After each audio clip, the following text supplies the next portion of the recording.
Welcome to the Not All There podcast. I am your host, Chad. Take two. Man, if I have to say so, I had a fucking whopper of an episode for you. And I just deleted it. Are you sure you want to delete it? I'm sure. Oh, God. Oh, son of a bitch. It was all about forgiveness. Self-forgiveness, forgiving others who have harmed you, but really about self-forgiveness. And I'm working on that right now as I speak into this microphone. I was pissed. So pissed at myself. I'm the worst critic of myself. I am so fucking hard on myself. You relate to that? Yep, you bet. I am quick on the draw to call myself a piece of shit. You fucking idiot. What were you doing? Ah! But I took a second, said, oh, hold on there, Chad. Let's stop that right now. Maybe it actually stunk, you know? Maybe it did. Maybe you just got too full of yourself. And you need a little humility, a little check. So, yeah, it happened. And I feel I'm okay with it. I really am. But what I was going on about about 10 minutes ago, I was talking about forgiveness in sobriety and in recovery.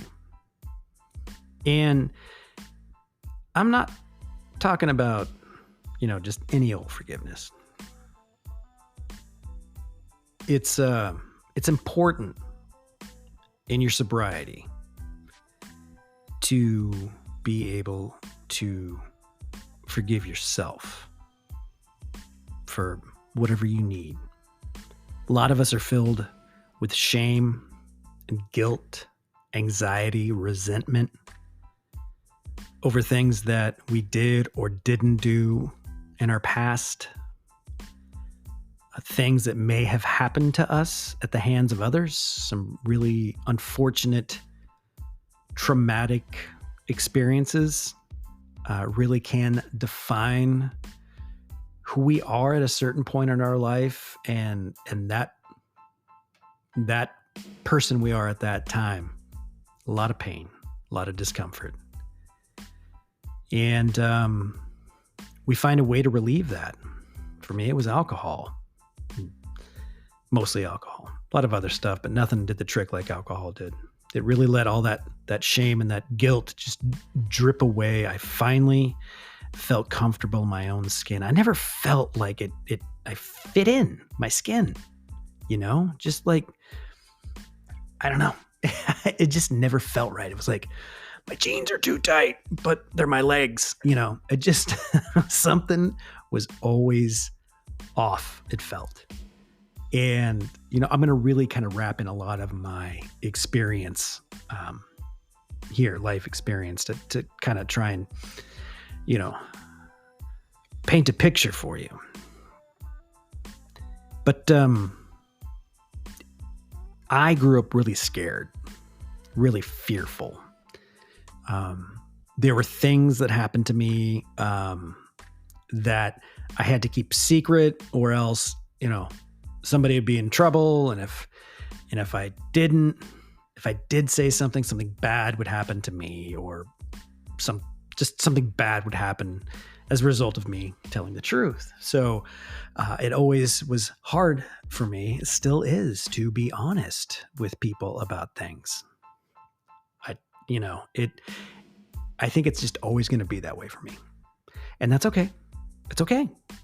You know what? I'm not going to get mad at myself about it. You have a hard time with those certain emotions. It's all right, man. I forgive you. It's cool. It's just who you are. All right. Let's work with it. Let's see what we got. And those feelings just kept building and building. I internalized and just, I'm surprised I didn't like physically, spontaneously combust just into a giant ball of fire or small ball of fire. I was, late bloomer. I was a pretty small guy for a long time. That was another problem that I have to forgive myself for. But when I found out what alcohol could do at the age of 18, that beautiful tall boy of Rainier that I swilled down and discovered that I don't have to feel this way. I found a solution to my problems, and it is booze. And it took off within me. I mean, there's a saying, it took off like a house on fire. It's okay, I can say that joke. My house burned down when I was a kid, 10 years old. But I did, man. I took to alcohol like that. It was insane, and it was a good run for about 21 years. It was a lot of fun, but boy, man, that last 5 years was so fucking painful. The shame and the guilt that I soothed and numbed and shoved down inside me early in life, they just kind of like grew. The booze and the circumstances and my actions just fed the shame and the guilt and the fear and the anxiety, and just grew and it grew and it grew, and it became impossible for me to act civil or normal. I was just in so much fucking pain and anguish. I hated myself for it because I felt that I couldn't do anything about it. I didn't know that I didn't ever have to drink again. I don't have to. I didn't know that I don't have to feel that way about myself. I don't. And neither do you. You don't have to treat yourself poorly or talk badly about yourself. All right? I mean, I get it. A big thing for me still is talking badly about myself, about my appearance, about the way that I look. I mean, what a waste of time and energy. And what a really dirty, hurtful thing to do to myself, right? I don't deserve those feelings of shame and guilt and just feeling like shit. I don't. I got to stop myself and say, all right. You don't have to feel that way. You don't have to think that way. And it's okay that you did. I forgive you. All right. But let's work on not doing that again. And you do that repetitively. And before you know it, you start having these gaps in time where you're not doing that to yourself. And the shit works. Getting to know yourself, self-awareness, for me, was a really big thing a big component of my sobriety, really getting to a level that I felt that I just felt good about myself, about where I was, about what I had been through, who I had become, who I am. I had to understand things about myself, realize things about myself, and be like, okay, all right, well, that's me. Okay. If it's a habit that's unhealthy, well, let's work on, not doing that so much. I'll get back to you on that one later, working at it. But these actions or these feelings that we have, it's okay to have feelings and to feel them. It's all right. I did not know that because I didn't allow myself to feel feelings other than shame, guilt, or fear for the majority of my life. And then I found alcohol, and I numbed all those things, numbed all those feelings. And then when I got sober, there they were. There they were. Hello, old friend. Well, you got to spend some time with that. You got to feel those emotions. You got to work through those things. And that's where your support system comes in. That's where your friends come in. Group settings, meetings, Zoom calls, phone calls, text messaging, a podcast. Having someone who has been through this before or is going through exactly what you are at the same time, having that person, that lifeline, is critical to early recovery. And it's shit, man. 9 years for this dude, and it's very critical to me now in sobriety. All right? Now, we have ourselves. We got to like ourselves. All right? But we're not alone. We're not in this shit by ourselves. All right? And a thing that we should understand about ourselves is we're cool. We're great. We we have a lot to give. That's what I'm trying to say is, as humans, we have a lot to give to each other. All right. But, we're not that special. Okay. Just know that. All right. Because there's somebody just down the street that feels and thinks the same way that you do. Okay. And that's cool because we need that person and they need us. All right. And turns out you might have to forgive that person for something that they did to you. All right. Whatever that might be. And it may have hurt you. It may have traumatized you. It may have fucked you all up. Well, it did. It did, but you're better for it now. And you forgive that person. Because you don't know where they were. You don't know what they were thinking. You don't know the pain and agony they were in that caused them to do what they did. No matter how bad it is. Because you made it through, you can thank them for it too. That's right. Without all that stuff that you said or did, I wouldn't be the person that I am today. I wouldn't understand myself the way that I do now. If that didn't happen.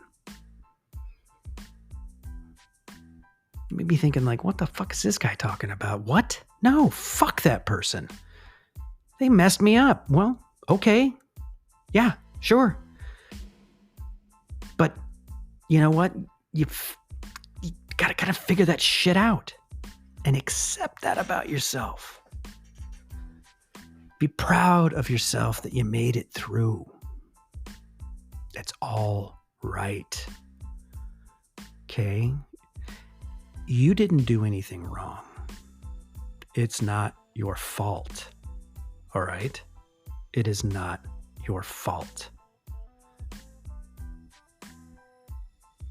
When it comes to addiction's a disease. Alcoholism, a disease. These things that we put in our bodies make us sick. Our brains and our bodies betray us. They do. And that illness can run roughshod over you and everybody that gets in your way. But it's okay. All right? It wasn't your fault. You're sick. Okay. You're sick. I'm sick.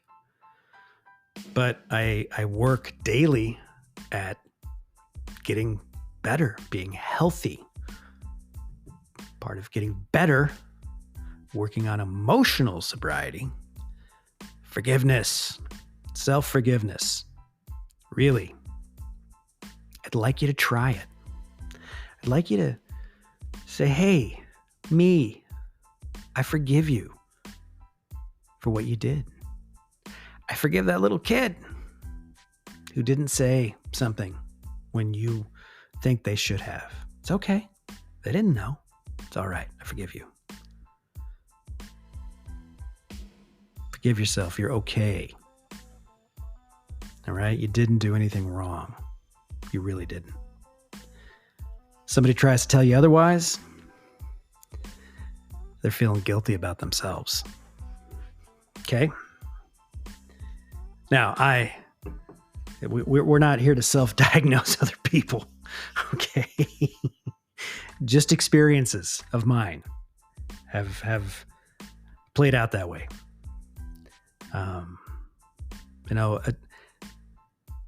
Really putting a lot of weight in people's opinions, people's thoughts, actions. Don't do that to yourself. That's their fucking problem. All right? It is. They're just not feeling good. Okay? It's their problem, not yours. Let them keep it. You don't take it from them and make it yours. Do not do that. If you do, forgive yourself and forgive them while you're at it. Because maybe they don't know they're doing it. And that's okay. Hell, most of the time I didn't know I was doing the things that I was doing, but now I know. Now I know. It's okay. It is okay. I made those mistakes. I forgive myself. And it's allowed me to grow, to be a better husband, a better friend, a better father. And hell, I guess I can say I'm proud of myself. And I probably should say that more often to myself, that I was able to take those experiences in my life and really look at them and use the outcomes of those to better myself. And, making mistakes, it's okay. I mean, hell, we don't learn unless we make mistakes. Perfection don't exist, baby. It ain't a real thing. So try to stop looking for it, because it ain't there. It's not there. You can't make it perfect, and you can't control it. Let that shit go. Let it go. All right? I mean, controlling your environment is that's a damaging thing. It can be damaging to the people that you're trying to control, but it's really damaging to yourself, because you're doing that shit because you're afraid. You're scared shitless. So I have to control my environment and circumstances so it doesn't hurt me. It's already fucking hurting you. Look what you're doing to yourself. And then you get full of resentment and shame and guilt. Do what you can to give up the control. Let outcomes happen. Accept them. Learn from them. If it's not something you wanted or liked, learn to accept that. Okay? It's hard though. It's hard. I'm sitting here, I'm saying all these things, and it's like, look at me. Look what I have done. Yeah, well, it's where I am now. But it's all a lot of fucking work. A lot of fucking work. It is. To get to know yourself, to truly know yourself and accept yourself, and all the forgiveness that you need to apply. It's a lot of work. And it's hard. And it is so worth it, though. It is so worth it. If you feel like giving up, don't. Okay? Don't.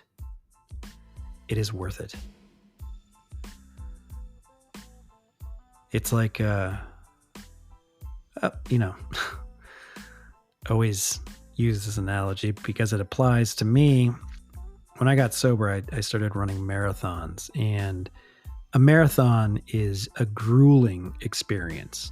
Fucking gnarly. First, you have all the training.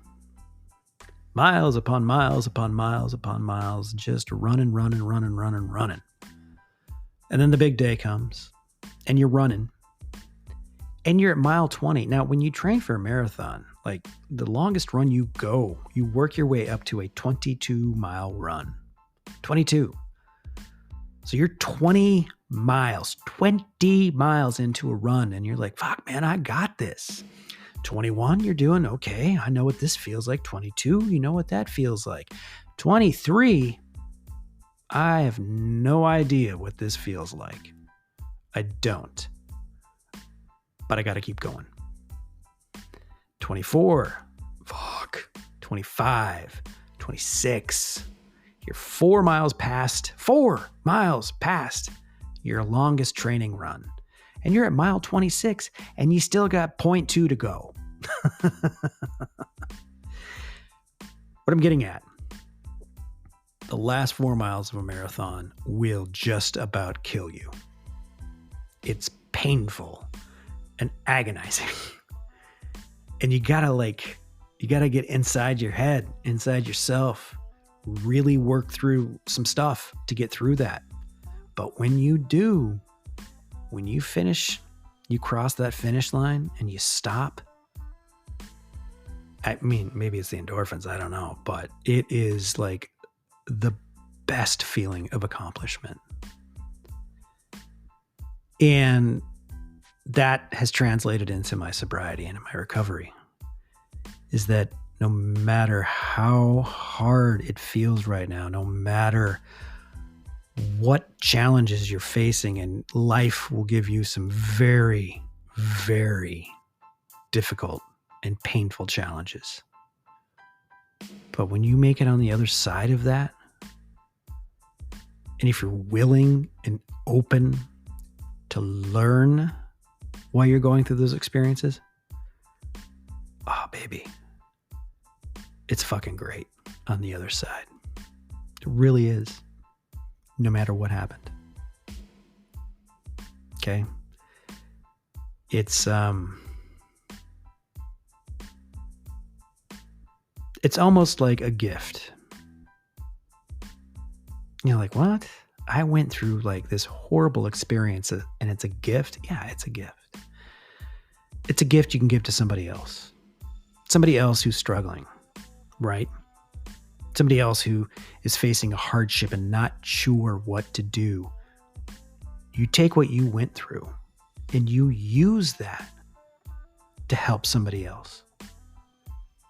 And the great thing could be is that they take your gift and they turn it into their own gift, and then they give that to somebody else. And on it goes. And that's why, for me, I need those connections. I need those people in my life that have these experiences. You can't stay sober alone, folks. And if you're not drinking or using, I'm sober. Yeah, but you're probably a fucking mess too. Why? Because you don't know how else to be. Right? You need those other stories. You need those people. They can help you see things like what I'm explaining here. Hopefully you can understand what I'm talking about and how you can take the worst thing that happened to you in your life and take that and make that a gift for somebody else. Think about that. Think about how good you would feel. Be like, yep, that happened. And you know what I did with it? It took me a long fucking time and it was really hard, but I got through that. I learned something about myself, that I am a tough motherfucker and I can get through it. And you know what? I'm going to take that and I'm going to give that to you. And you're going to find out how tough and how awesome you are. And when you figure that out, you take that and you give it to somebody else. And so on. And pretty soon, you got people in your life who you're grateful for, and they're grateful for you. And you're living. You're living life. You're here. You're a big ball of energy. You take that energy. You give it to somebody else to share, because that's a gift. Like Cousin Eddie said about the Jelly of the Month Club, that's the gift that keeps on giving, Clark. And that's right, Eddie, it is. Take that shit inside you. Sort through that. Look at it. Own it. Yeah, that's mine, motherfucker. You cannot take it from me. Don't even try to take that from me. Well, why not? Because I'm going to take that and I'm going to stare that thing right in the face. I'm going to say, you know what? Thank you. I forgive you for what you did. You know what? Fuck you. I love you too. Why would you do that? Because it gives me strength. It gives me hope. And I'm going to take that and I'm going to take that gift and I'm going to give it to them over there. Well, why would you do that? Because it makes me feel good. Take it. Give it away. And if you don't need it, just let that fucking shit go, man. Let it go. We don't need to wallow. No wallowing. Don't go out there wallowing in your feelings. Own them. Look at them. Talk to them. Talk to somebody else about them. Share them. Get to know them, because that's you. And that's cool. That's who you are. That is who you are. And that's righteous. Own it. Okay. I'm going to take off now. I'm going to leave you with this. Be kind and loving to others. Be kind and loving to yourself. You deserve it. Give yourself a big hug. You deserve that too. You're doing good. All right? You didn't do anything wrong. Okay? You didn't do anything wrong. All right, guys. Take care of yourself. I'll talk to you later.